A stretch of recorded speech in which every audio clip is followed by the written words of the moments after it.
बड़े भाई साहब।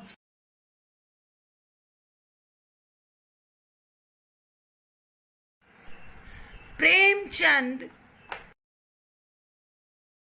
बच्चों, आज मैं पूनम सिंह बड़े भाई साहब पाठ करवाऊंगी, जिसके लेखक हैं प्रेमचंद। नमस्कार बच्चों, आज हम करेंगे पाठ बड़े भाई साहब। सो आप भी अपनी टेक्स्ट बुक निकाल लीजिए। टेक्स्ट बुक या जो भी सामग्री आपके पास, नोटबुक निकाल लीजिए। नोटबुक में आज की डेट डालिए, बड़े भाई साहब पाठ लिखिए, जिसके लेखक हैं प्रेमचंद। 31 जुलाई 1880 को बनारस के करीब लम्ही गांव में जन्मे धनपत राय ने उर्दू में नवाब राय और हिंदी में प्रेमचंद नाम से लेखन कार्य किया। निजी व्यवहार और पत्राचार धनपत राय नाम से ही करते रहे। उर्दू में प्रकाशित पहला कहानी संग्रह सोजे वतन अंग्रेज सरकार ने जब्त कर लिया। आजीविका के लिए स्कूल मास्टरी, इंस्पेक्टरी, मैनेजरी के अलावा इन्होंने हंस और माधुरी जैसी प्रमुख पत्रिकाओं का संपादन भी किया। कुछ समय मुंबई की फिल्म नगरी में भी बिताया, लेकिन वह उन्हें रास नहीं आई। यद्यपि उनकी कई कृतियों पर यादगार फिल्में बनी। आम आदमी के दुख दर्द के बेजोड़ चितेरे यानी चित्रकार, आम आदमी के दुख दर्द के बेजोड़ चितेरे प्रेमचंद को उनके जीवन काल में ही कथा सम्राट, उपन्यास सम्राट कहा जाने लगा था। उन्होंने हिंदी कथा लेखन की परिपाटी पूरी तरह बदल दी थी। बच्चों, प्रेमचंद से पहले जो कहानियाँ लिखी जाती थी वो या तो अंग्रेजी साहित्य का नकल करके लिखा जाता था, या राजा महाराजाओं पर ही कहानियाँ लिखी जाती थी, उन्हें ही साहित्य में स्थान दिया जाता था। यह प्रेमचंद का सबसे बड़ा योगदान रहा कि उन्होंने कहानी में आम आदमी को मुख्य पात्र बनाया। सो ये रही प्रेमचंद की बहुत बड़ी भूमिका। उन्होंने 8 अक्टूबर 1936 में उनका देहावसान हुआ। प्रेमचंद ने जितनी भी कहानियाँ लिखी वे सब मानसरोवर शीर्षक से 8 खंडों में संकलित हैं। उनके प्रमुख उपन्यास हैं गोदान, गबन, प्रेमाश्रम, सेवा सदन, निर्मला, कर्मभूमि, रंगभूमि, कायाकल्प, प्रतिज्ञा और मंगलसूत्र। मंगलसूत्र इनका अधूरा उपन्यास ही रह गया था। बच्चों, नोटबुक निकाल लीजिए अपनी, और नोटबुक में पाठ का नाम डालिए और लेखक का नाम डालिए। शब्दार्थ साथ साथ में ही हम करते जाएंगे। पाठ प्रवेश देख लेते हैं। अभी तुम छोटे हो, इसलिए इस काम में हाथ मत डालो। यह सुनते ही कई बार बच्चों के मन में आता है, काश हम बड़े होते तो कोई हमें यूं न टोकता।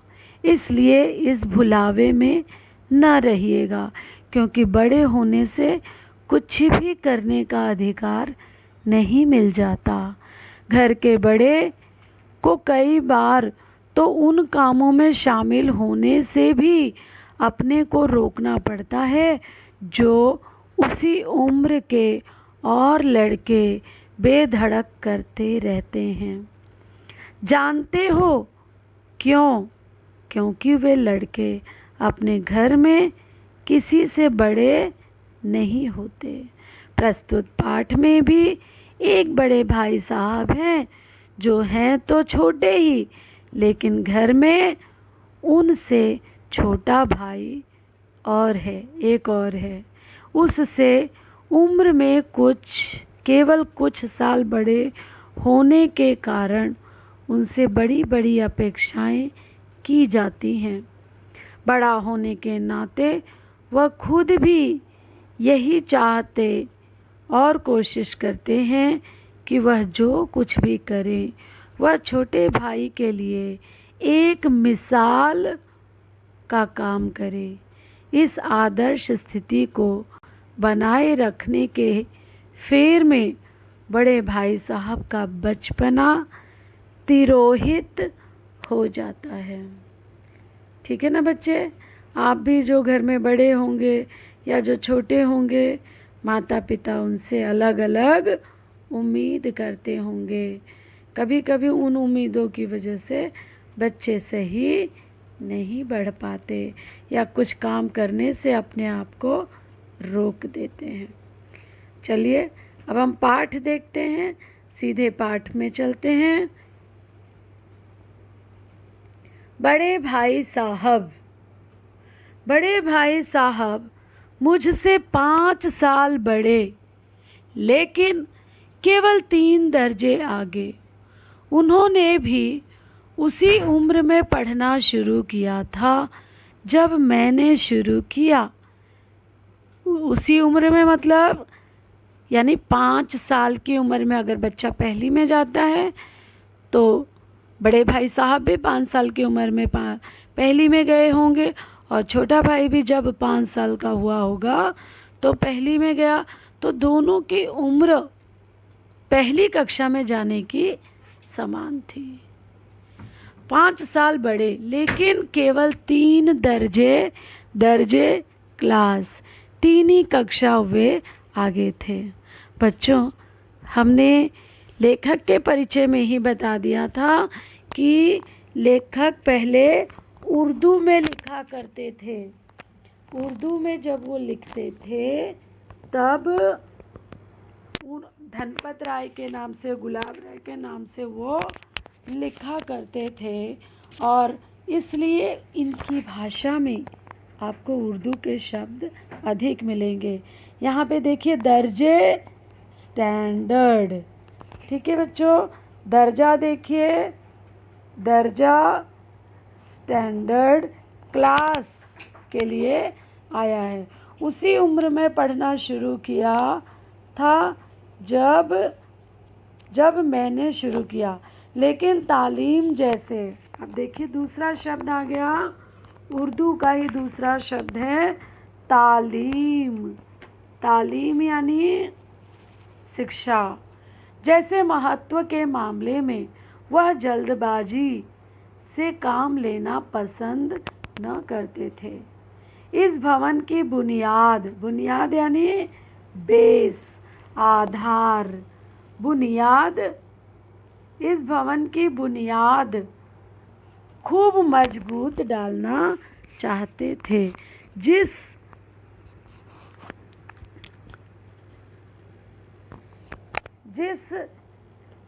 इस भवन की बुनियाद खूब मजबूत डालना चाहते थे, जिस पर आलीशान महल बना सके। 1 साल का काम 2 साल में करते थे, कभी कभी 3 साल भी लग जाते थे। बुनियाद ही पुख्ता न हो तो मकान कैसे पायेदार बने, मतलब कैसे मजबूत बने। सो इसलिए बड़े भाई साहब खूब मन लगा करके पढ़ते हैं।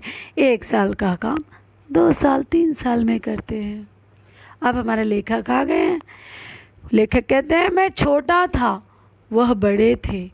मेरी उम्र 9 साल की थी, वह 14 साल के थे। पीछे बच्चों कुछ प्रश्न है कि लेखक लेखक कितने छोटे थे या बड़े भाई साहब लेखक से कितने बड़े थे उम्र में। उन्हें मेरी तंबीह और निगरानी का पूरा और जन्म सिद्ध अधिकार था और मेरी शालीनता इसी में थी कि उनके हुक्म को कानून समझूं। तंबीह, निगरानी, मेरी देखभाल करना, मुझे समझाने का उनको पूरा अधिकार था। अब देखिए यहाँ पे तंबीह, निगरानी, देखभाल का पूरा जन्म सिद्ध अधिकार था और मेरी शालीनता, लेखक की शालीनता इसी में थी कि वे उनके हुक्म को कानून समझें। वह स्वभाव से बड़े अध्ययनशील थे। बच्चों, पीछे एक प्रश्न बनेगा कि बड़े भाई साहब के चरित्र की विशेषताएं लिखिए। तो आप ये सारी चीज़ें लिख सकते हैं। वे स्वभाव से बड़े अध्ययनशील थे, हरदम किताब खोले बैठे रहते और शायद दिमाग को आराम देने के लिए कभी कॉपी पर, किताब के हाशियों पर चिड़ियों, कुत्तों, बिल्लियों आदि की तस्वीरें बनाया करते थे। पीछे एक प्रश्न आएगा कि लेखक दिमाग को आराम देने के लिए क्या करते थे। बड़े भाई साहब दिमाग को आराम देने के लिए क्या करते थे? तो कॉपी पर, किताब के हाशिए पर चिड़ियों, कुत्तों, बिल्लियों की तस्वीरें बनाया करते थे। कभी कभी एक ही नाम या शब्द या वाक्य 10-20 बार लिख डालते थे।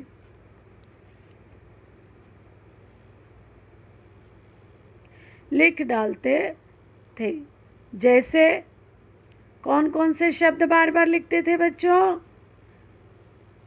बताइए। जैसे लिख डालते थे, किसी शेर को बार बार सुंदर अक्षरों में नकल करते, कभी ऐसी शब्द रचना करते जिसमें न कोई अर्थ होता न कोई सामंजस्य। मसलन एक बार उनकी कॉपी पर मैंने यह इबारत, मतलब यह लिखा हुआ देखा, स्पेशल, अमीना, भाइयों भाइयों, दरअसल, भाई भाई, राधे श्याम, श्रीयुत राधे श्याम।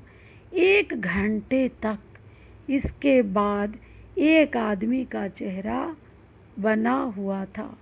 मैंने बहुत कोशिश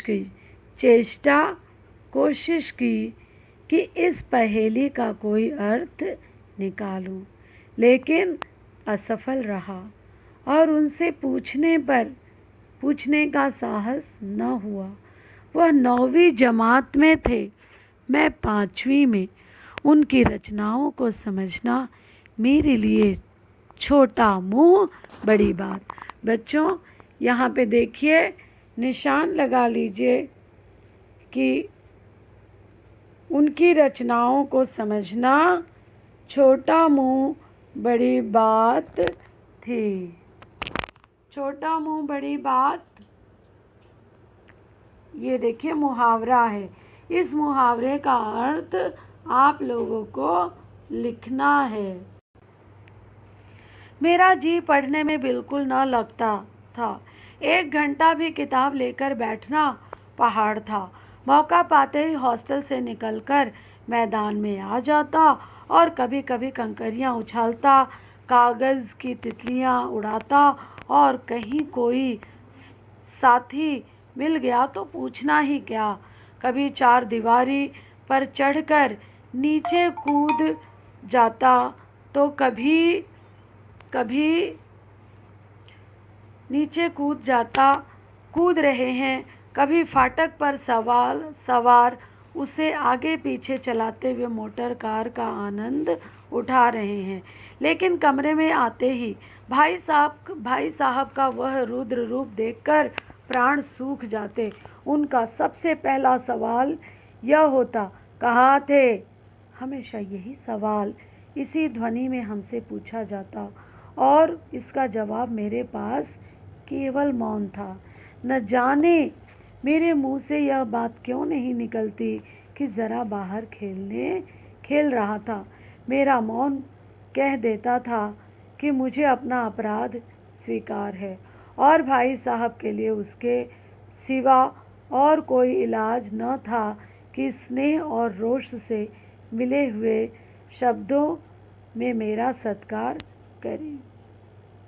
देखिए बच्चों, यहाँ पे भाई साहब जो है वो छोटे भाई साहब को बहुत डांटते हैं, फटकारते हैं, उनका ध्यान भी रखते हैं, लेकिन छोटे भाई एक बड़े भाई होने का रोब भी दिखाते रहते हैं।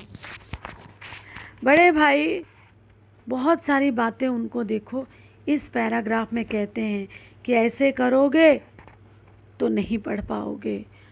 ऐरा गैरा नत्थु खैरा सभी अंग्रेजी के विद्वान हो जाते। यहाँ रात दिन आंखें फोड़नी पड़ती। आंखें फोड़ना, खून जलाना यानी मेहनत करना। बच्चों, ये वाले इसमें बहुत से मुहावरे भी हैं, ठीक है। उन मुहावरों को पीछे से देख के हम लिखेंगे। अपनी अपनी नोटबुक में आपको लिखना होगा, ठीक है बच्चों। घोंघा यानी शेल। यहाँ पे देखिए घोंघा, सॉरी,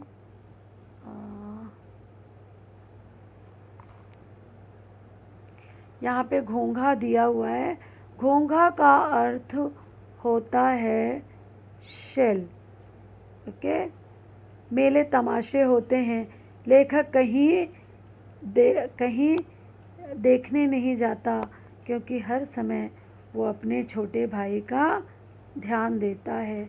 और ये पूरा पैराग्राफ देखिए, इसी दर्जे में पढ़े सड़ते रहोगे। अगर तुम्हें इस तरह उम्र गंवानी है तो बेहतर है कि घर चले जाओ, मज़े से गुल्ली डंडा खेलो। दादा की गाढ़ी कमाई, गाढ़ी मेहनत की कमाई, गाढ़ी मेहनत की कमाई के रुपए क्यों बर्बाद करते हो? मैं यह लताड़ सुनकर, लताड़ डांट फटकार सुनकर आंसू बहाने लगता। जवाब ही क्या था? अपराध तो मैंने किया, लताड़ कौन सहे। भाई साहब उपदेश देने की कला में निपुण थे। ऐसी चुभती बातें कहते, लगती बातें चुभती बातें कहते, ऐसे ऐसे शुक्ति बाण चलाते कि जिगर के टुकड़े टुकड़े हो जाते और हिम्मत टूट जाती।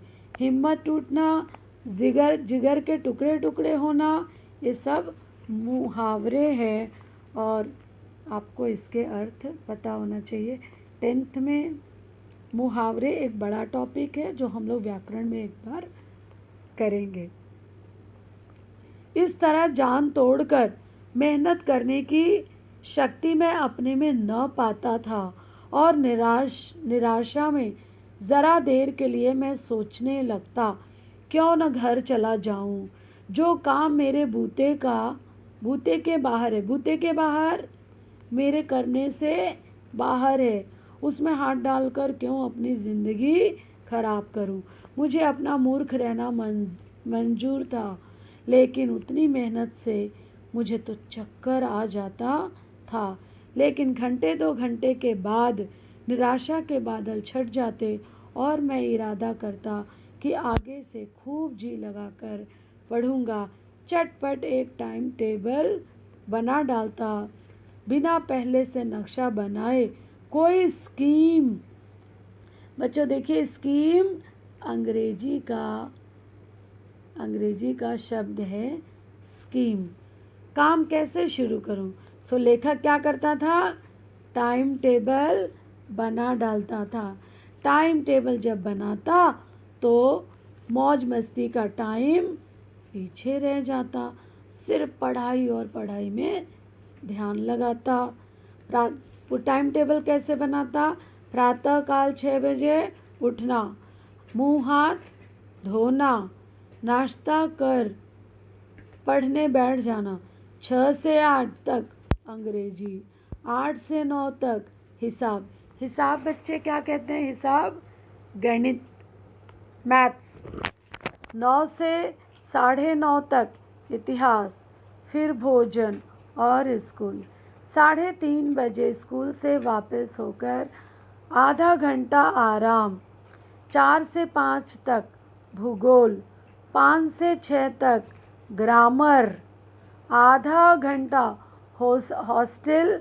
अब इसको बच्चों हॉस्टल की जगह पे आप इसे हॉस्टल पढ़ेंगे। हॉस्टल के सामने ही टहलना। 6:30 से 7 तक अंग्रेजी कॉम्पोजिशन, फिर भोजन करके 8 से 9 तक अनुवाद। 9 से 10 तक हिंदी, 10 से 11 तक विविध विषय, फिर आराम। बच्चों देखो, लेखक जब बड़े भाई साहब की डांट फटकार पाता है तो इस तरह से अपना टाइम टेबल बना डालता है, ठीक है। अब लेकिन पहले ही दिन से अवहेलना शुरू हो जाती थी। पहले ही टाइम टेबल बना लेना अलग बात है और उस पर अमल करना दूसरी बात है। पहले ही दिन से उसकी अवहेलना शुरू हो जाती थी। मैदान की सुखद हरियाली, हवा के झोंके, फुटबॉल की वह उछल कूद, कबड्डी के दांव पेच, वॉलीबॉल की वह तेजी और फुर्ती मुझे अज्ञात और अनिवार्य रूप से खींच ले जाती। सब कुछ उसमें लेखक भूल जाता था।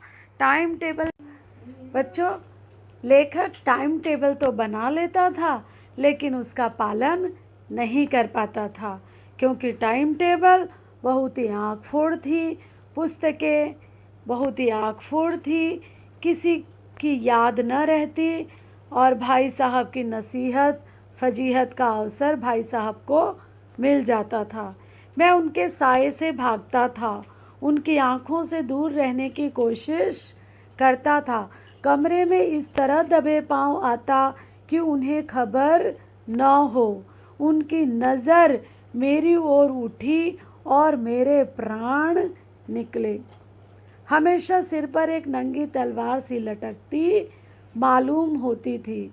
फिर भी जैसे मौत और विपत्ति के बीच भी आदमी माया मोह के बंधन में जकड़ा रहता है, फिर भी जैसे मौत और विपत्ति के बीच भी आदमी मोह माया के बंधन में जकड़ा रहता है, मैं फटकार और घुड़कियां खाकर भी खेल कूद का तिरस्कार, खेल कूद की उपेक्षा न कर पाता था।